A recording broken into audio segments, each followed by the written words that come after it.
And our top story. The far left wing of the Democrat Party is hitting the streets of New York ahead of tomorrow's primaries, trying to get out the vote, get their last words counted. Those candidates, all with a New York City Mayor Zoran Mamdani endorsement, and they are looking to ride his coattails to the state assembly and Capitol Hill. If they win, they plan to bring the Democrat Socialists of America ultra-progressive agenda along with them, and they say other states may fall to socialism like dominoes. Well, this is Outnumbered. I'm Harris Faulkner, here with my co-host Emily Campagno. Also joining us today, Martha McCallum, anchor and executive editor of The Story and co-anchor of Fox News election coverage. Kaylee McGee-White, Fox News contributor, and David Webb is here, Fox News contributor and fantastic radio host, too. Daria Lisa Chevalier, Brad Lander, and Claire Valdez are all either affiliated with or were affiliated with the Democrat Socialists of America, DSA. And they have been spreading the divisive ideas along the campaign trail. Watch. You know, the difference here really is I'm a democratic socialist. I'm very proud to be running as that. I'm a proud union organizer. And I think being able to organize a movement is essential in this moment when we have a fascist in the White House. We can put our bodies in the way of the deportation machine. Because we want to abolish and because we want housing. We've got a fascist in the White House. We've got rogue ICE agents in our streets. And we've got billionaires trying to buy our elections. I don't think any of them has a dictionary. Not one.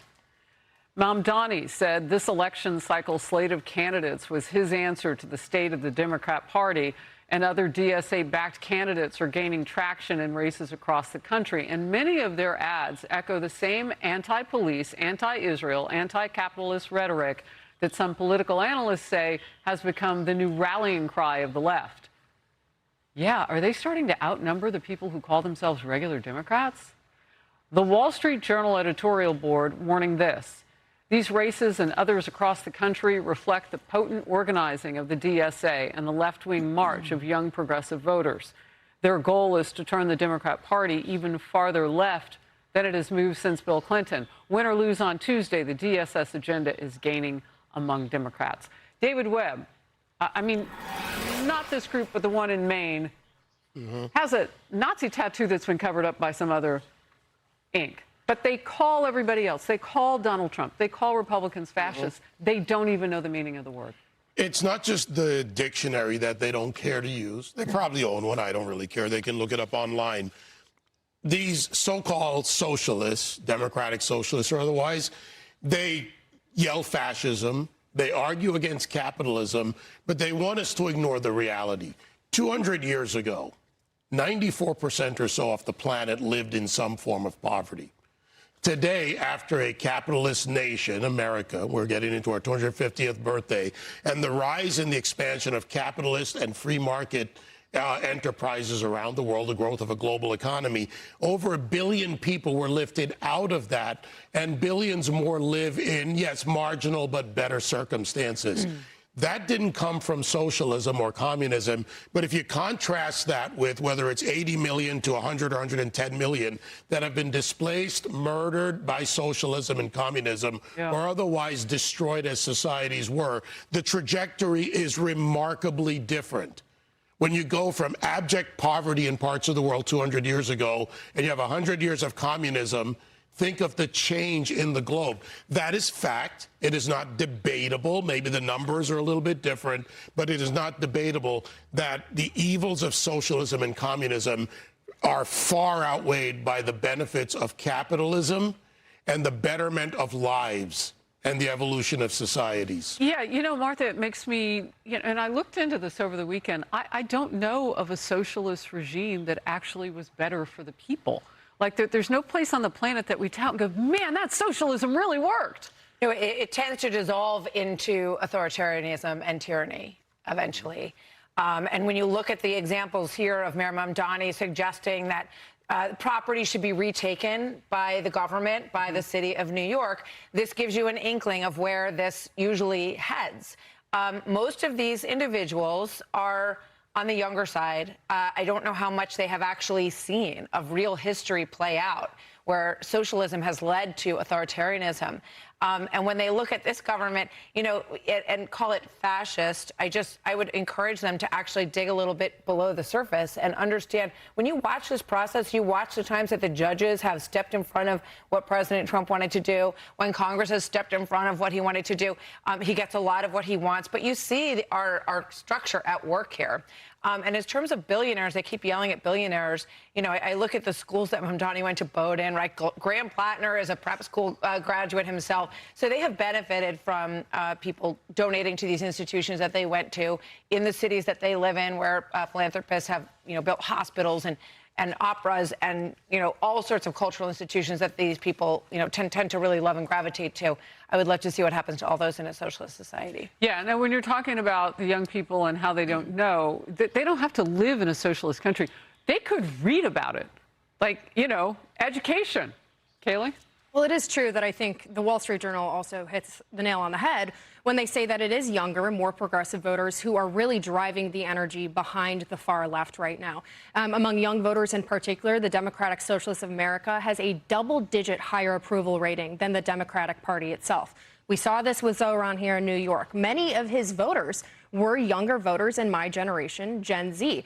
And the reason why I don't think that we should underestimate this is because of what you guys are talking about, the disconnect in reality among younger voters who genuinely lack the historical context to recognize that many of the promises of socialism are in fact false. And I think it's important to highlight just how radical some of these candidates actually are. Chevalier, in particular, running for Congress here in New York, was asked 4 times by the New York editorial board about her support for prison abolition, which is essentially that she doesn't believe that any people should be in jail and that we just shouldn't have prisons at all. She refused to answer the question 4 times and instead offered up some nonsense how, well, if the social conditions were just right, then maybe people wouldn't commit murder at all. Okay, the fact that she believes in abolishing prisons is actually less extreme than the fact that she thinks she could just simply eliminate murder by improving the social conditions.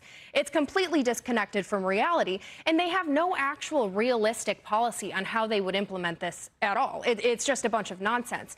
But it is important for us to highlight because we are going to have to push back. We're going to have to push back and win back over young voters, back to common sense and back to the facts. Well, one way, and Emily, you and I talk about faith in the program a lot, one way to reach them is through faith. I mean, we are seeing an explosion of faith in the world and in our country, and to have a conversation that's based on, you know, spirituality from a loving, because I think this is a spiritual battle that we're in. I agree with you wholeheartedly, and that is the antidote to raise more young people of faith and to have more children and raise good people, right? That really is the antidote, because we're essentially combating what is, yes, spiritual warfare, but we're down in numbers.